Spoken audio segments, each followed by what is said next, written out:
မင်းကလေးရဲ့စစ်စစ်ချက်အရာဘိုက်ထက်ကကလေးဟာအနေထားမမှန်တာကြောင့်စိတ်ဖိစီးမှုနဲ့အပင်ပန်းခံတာမျိုးရှောင်ဖို့ဆရာဝန်ကမှာထားပါတယ်။ဒါပေမဲ့အိမ်ပြန်ရောက်တဲ့အခါခင်မုန်းဖြစ်သူကတငယ်ချင်းတွေနဲ့အတူသူတောင်းစားမကိုနမ်းနေတာမြင်လိုက်ရလို့မင်းကလေးကသူတို့ဘာလုပ်နေကြတာလဲလို့လှမ်းမိပါတယ်။သူတောင်းစားမကဒါဟာကစားပွဲတက်တက်မှုအထင်မလွဲဖို့ပြောပေမဲ့ခင်မုန်းကတော့အများကြီးရှင်းမပြနဲ့ဦးလို့ဝင်ပြောပြီးမင်းကလေးကိုအော်မနေဖို့နဲ့သူတောင်းစားမကိုကြောက်အောင်မလုပ်ဖို့ပြန်ဟောက်ပါတယ်။မင်းကလေးကခင်မုန်းဟာသူ့ယောက်ျားဖြစ်ပြီးဒါဟာသူတို့အိမ်ဖြစ်တာကြောင့်တခြားမင်းကလေးကိုရှေ့တင်နမ်းတာဟာဘလို့မှမဖြစ်နိုင်ကြောင်းပြောပါတယ်။ခင်မုန်းရဲ့တငယ်ချင်းကဒါဟာ Trotter ကစားနေတာမို့အထင်မလွဲဖို့ဆိုပါတယ်။သူတောင်းစားမကဗိုက်စာနေပြီးမို့လို့ဒီမှာရက်မနေပဲဧည့်သည်တွေအတွက်မိဖို့ချောင်းထဲဝင်ပြီးချက်ပြုတ်ဖို့ခင်မုန်းကခိုင်းပါတယ်။မင်းကလေးကကလေးအနေထားမမှန်လို့အလုံးမလုံးဖို့ဆရာဝန်မှာထားကြောင်းညင်းပေမဲ့သူတောင်းစားမကတော့ကိုဝင်3လကျော်ရင်အနေထားမမှန်တာမျိုးမရှိနိုင်တော့ဘူးလို့ရန်တိုက်ပေးပါတယ်။သူတောင်းစားမကလည်းမင်းကလေးဟာကိုဝင်ရှိတာကိုအကြောင်းပြပြီးသူတို့ကိုအထင်သေးနေတာလားလို့မေးပါတယ်။ကိုဝင်ရှိတာကကိစ္စကြီးတစ်ခုလားလို့ခင်မုန်းရဲ့တငယ်ချင်းကထပ်ပြောရင်းသူ့အမေတို့ကလဲကွင်းထဲမှာတော့အလုပ်လုပ်ခဲ့တာလို့ဆိုပါတယ်။ဘယ်မိမကမှဟင်းမချက်ပဲမနေကြောင်းနဲ့မင်းကမင်းသမီးမဟုတ်တာကြောင့်အခုချက်ချင်းမိဖို့ချောင်းထဲသွားဖို့ခင်မုန်းကထပ်မံအမိန့်ပေးပါတယ်။မင်းကလေးကသူလိမ်နေတာမဟုတ်ကြောင်းနဲ့စစ်စစ်ချက်ကိုကြည့်ဖို့ပြောပေမဲ့ခင်မုန်းကဂယုမဆိုင်ပဲဆက်တောက်ဖို့သာပြင်ပါတယ်။မင်းကလေးရဲ့ခန္ဓာကိုယ်ကိုသူတောင်းစားမနဲ့ခင်မုန်းရဲ့တငယ်ချင်းကလောင်ပြောင်ပြောဆိုပြီးအစားလျှော့ဖို့ပြောပါတယ်။စစ်စစ်ချက်စာရွက်ကိုသူတောင်းစားမကကောက်ယူလိုက်ရင်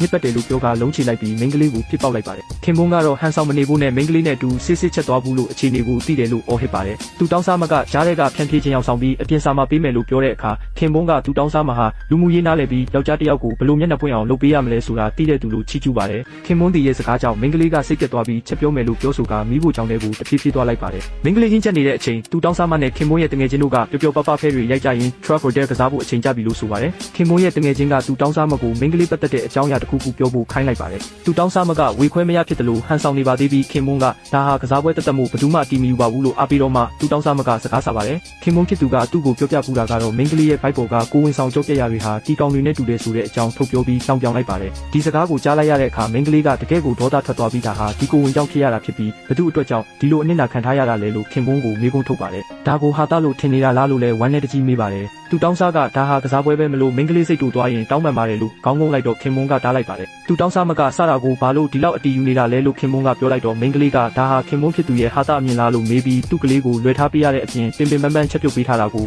အခုလိုဆက်ဆံတာလားလို့မေးပါတယ်။ခင်မုန်းကတော့ဒါကိုဘသူကမှအတင်းကျပ်ခိုင်းထားတာမဟုတ်ဘူးလို့ခက်ပြက်ပြက်ပြောလိုက်ပြီးမင်းကလေးရဲ့ကြည့်နေတဲ့အကြည့်ကိုလည်းမကြေမနက်ဖြစ်နေပါတယ်။သူ့တငယ်ချင်းတွေရှေ့မှာသူ့ကိုအဆက်ခွဲရမှကျဉ်တ်မှလားလို့ခင်မုန်းကဒေါသတကြီးမေးခွန်းထုတ်တဲ့အခါမင်းကလေးကတော့သူ့ကိုအဆက်ခွဲပြီးလောင်ပြောင်နေကြတာဟာသူတို့တွေပဲဖြစ်ကြောင်းပြန်လဲတုံ့ပြန်လိုက်ပါတော့တယ်။